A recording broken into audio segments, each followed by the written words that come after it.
এই বয়সে আবার কিসের চিঠি রে বাবা? আরে করিম, করিম তো আমার দাদু হয়।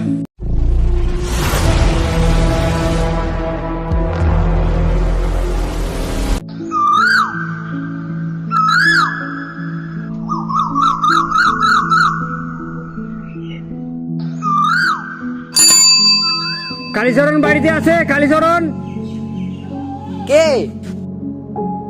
ওনার একটা লেটার আসছে, লেটার। ও চিঠি এসছে, দাঁড়া আমি পাঠিয়ে দিচ্ছি। এই বয়সে আবার কিসের চিঠি রে বাবা?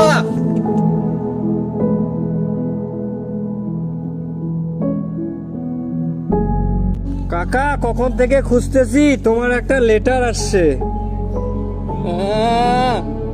তোমার একটা লেটার আসছে, লেটার।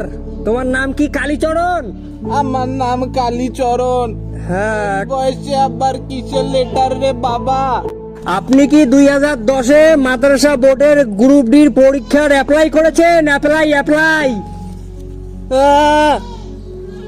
2010-এ মাদ্রাসা বোর্ডের পরীক্ষার কোনো কিছু অ্যাপ্লাই করেছেন?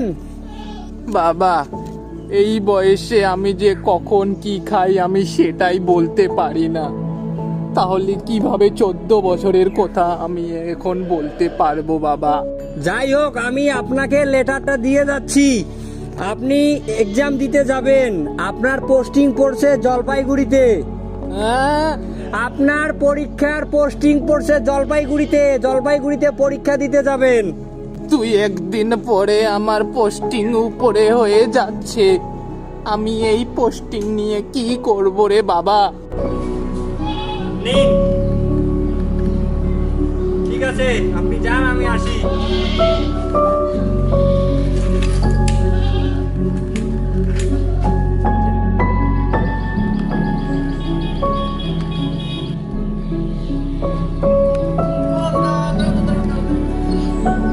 আচ্ছা দাদা, 2010 সালে যে মাদ্রাসা গ্রুপ ডি যে আমরা অ্যাপ্লাই করছিলাম, তো আমাদের বাড়ির পাশে তো সবারই লেটার আছে। দেখো তো আমার লেটারটা আসছে নাকি। কি নাম তোমার?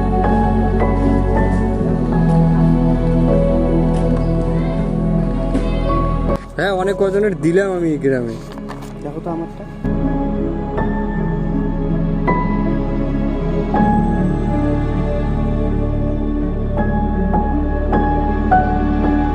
না দাদা, আপনারটা আসেনি। না দেখো না, একটু ভালো করে দেখো না। না, আমি দেখলাম তো, যেখানে অ্যাপ্লাই করছি তো, দেখো না। 12 থেকে 15 জনের ছিল, আমি তো দিয়ে দিলাম। তার মধ্যে আরেকটা লেটার আছে, আসেনি। তোমারটা আসেনি। আমারটা আসলো না। না, তোমারটা আসেনি। আর আসলে তো আমি দিয়ে দিতাম না।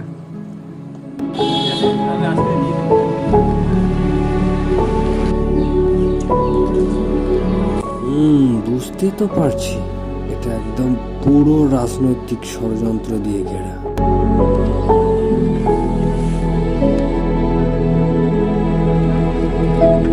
হ্যাঁ ভাই, এদিকে শুনতো।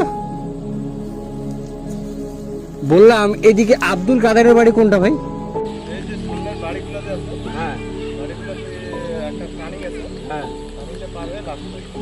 আচ্ছা, লাস্ট বাড়িটা তো রাস্তা আছে তো যাওয়ার দিকে। ঠিক আছে।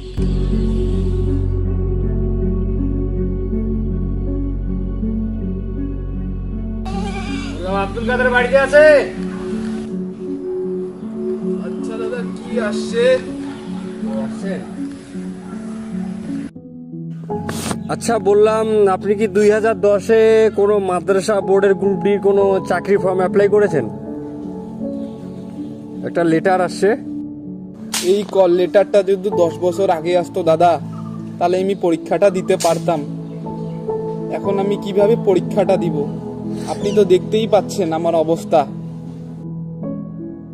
ঠিক আছে, বুঝতে পারছি আমি। তাহলে ঠিক আছে, আমি আসি তাহলে।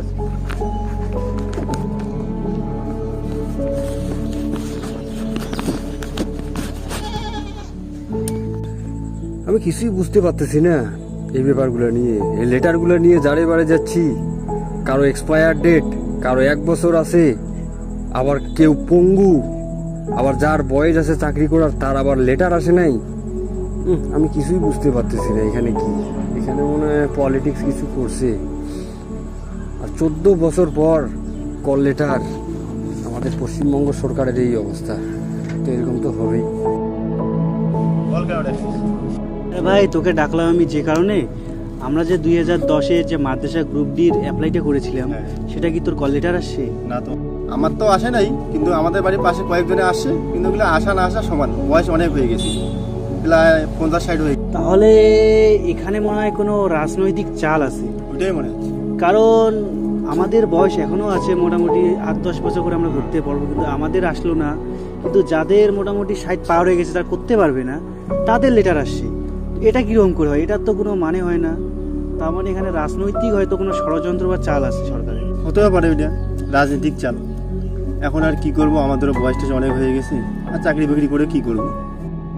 বাদ দে, ছাড় ওগুলো নিয়ে চিন্তা করে কি হবে, আমাদেরও প্রায় তো বয়স হয়েই গেছে, এখন আর ওগুলো চাকরি নিয়ে কি করবো। ওইটাই আমিও আশা ছেড়ে দিয়েছি।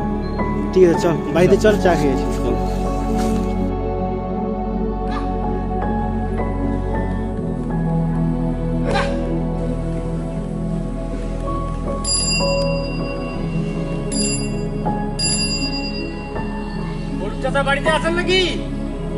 বলে ভাই, ভাই করিম চাচা বাড়িতে আছে? হ্যাঁ, এদিকে শোন তো।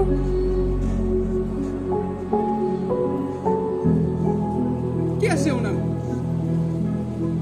বলেন কি আছে ওনার? বললাম 2010-এ মাদ্রাসা গ্রুপ ডির একটা চাকরির ফর্ম ফিল আপ করেছে, তো আসছে, কল লেটার আসছে আর কি। তো করিম চাচাকে একটু ডেকে দিন না, ওনার একটা লেটারটা। আরে করিম, করিম তো আমার দাদু হয়। ও তো ডেকে দিন না ওনাকে।